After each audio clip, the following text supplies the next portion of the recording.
This is Umar Ahmed for IFL TV, proudly sponsored by Everlast. I feel like I'm at a boxing press conference because there's so many familiar faces, like the man in front of me, Gareth Davies, Jamie Cox, David Hay, but we're not at a boxing press conference. Our viewers won't know too much about the bare knuckle scene, so why don't you fill us in, please, Gareth? Well, it's historic. I mean, David Feldman's brought bare knuckle fighting championship here to the UK for the first time, and of course, when the Marquess of Queensberry rules, Umar, were written in 1865, I think it was, and then obviously published in 1867.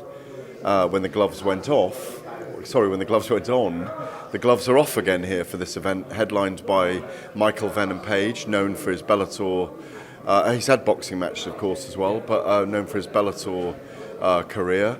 But against Platinum Mike Perry, big character from America, from mixed martial arts, who's had a bare knuckle fight already, and we're set for an event on August the 20th. I won't be here.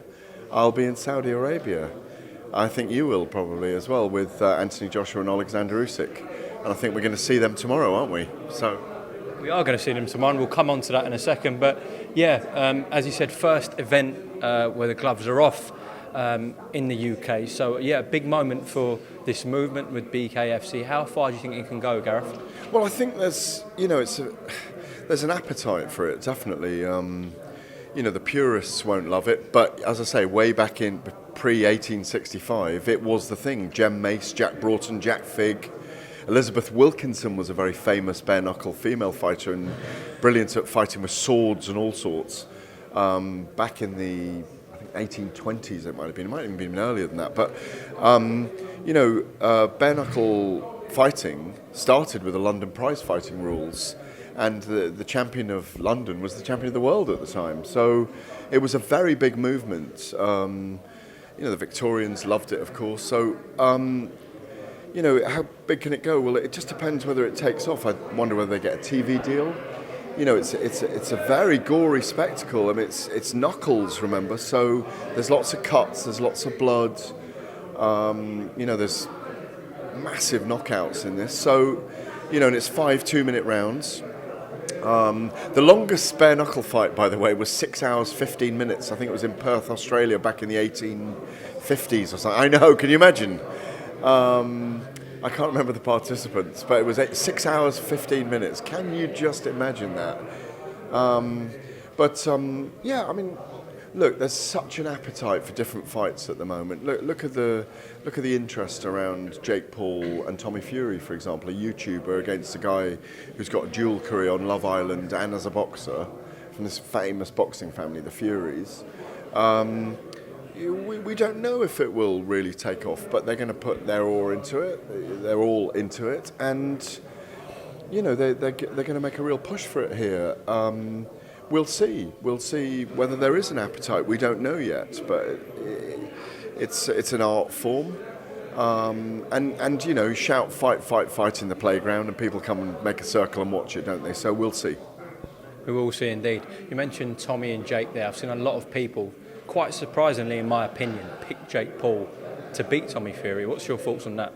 Well, no, I'm not picking Jake Paul to beat Tommy Fury. I mean, there's a lot of jeopardy for Tommy Fury in this fight, definitely. I think Tyson's saying he shouldn't be a boxer if he doesn't beat Jake Paul, but Jake Paul's improved quite a lot, and I think people are giving him, a lot more credit since he knocked out Tyron Woodley, and he got more involved in boxing with the Taylor Serrano fight and women's promoting Amanda Serrano. He's interesting for the sport. He's got legions of followers. It's a time of crossover with the internet and linear, the mainstream, and so he's exploiting his own marketability, and I think we're all going to watch that, rubbernecking or not. We are fascinated by it. As I say, there's a lot on the line for Tommy. Tyson, $1 million bet with Jake Paul in the last couple of days. It's all heating up. It's going to be a big summer of fights, and hopefully we get Fury back then. Tyson Fury.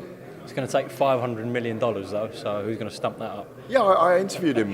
He's on tour at the moment, isn't he? I'm going to do a couple of tour dates with him around the country. Hopefully, they're about to sign those up and get on the tour with him. But $500 million is unrealistic, but you know what he means. And if Anthony Joshua does pull off victory over Alexander Usyk, we have the biggest fight in our lifetimes on our hands in the UK.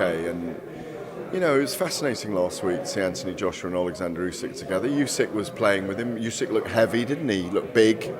Anthony Joshua's got to use educated pressure and be aggressive in the first 6 rounds. If Usyk's there 7, 8, 9 rounds, I think AJ's got problems again. But I liked what he said. I like him feeling like he's the comeback king. I like the Robert Garcia thing. They kept it quiet. He's been coming over since December.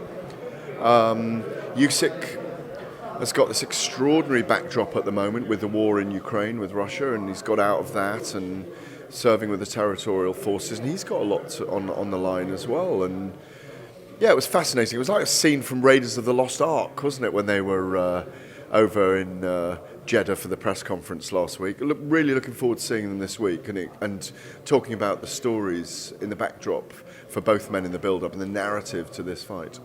You were quite vocal, I remember, about the fight being in Saudi Arabia because the situation with Alexander Usyk, and a media hub like New York or London you thought would have been more appropriate. So now it has gone to Saudi. What's your stance on it, Gareth, in your opinion?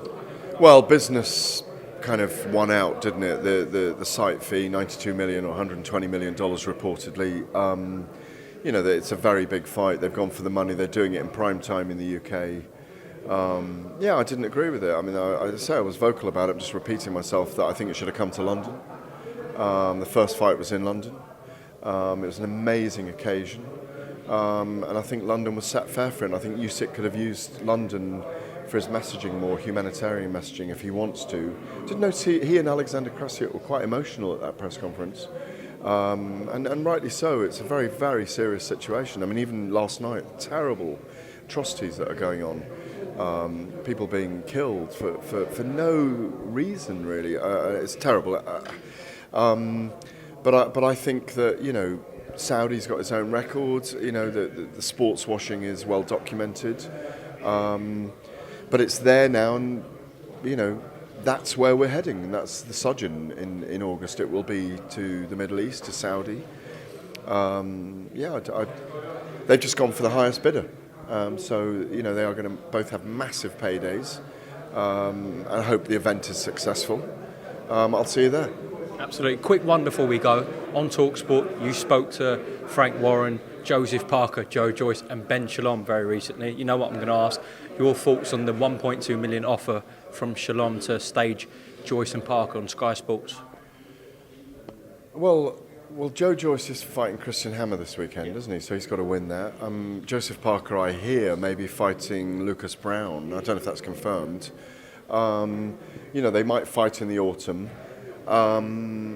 Yes, it's a great fight. It depends whether it's released by BT Sport and Frank Warren to go over there, Joe, to fight Parker on Sky. They could push an offer the other way, couldn't they? So I think they have made an offer back, exactly. actually. So it's promoter speak, isn't it? And you know, Joe's gone for a very good offer with Sky, obviously, and I'm sure they do want to meet. But I've got to run because I've got to host this press conference. And you go. Thank you very much for your time. All right. Pleasure, as always. Cheers. Thank you. Welcome, Team Everlast, to the Team Everlast Fitness app.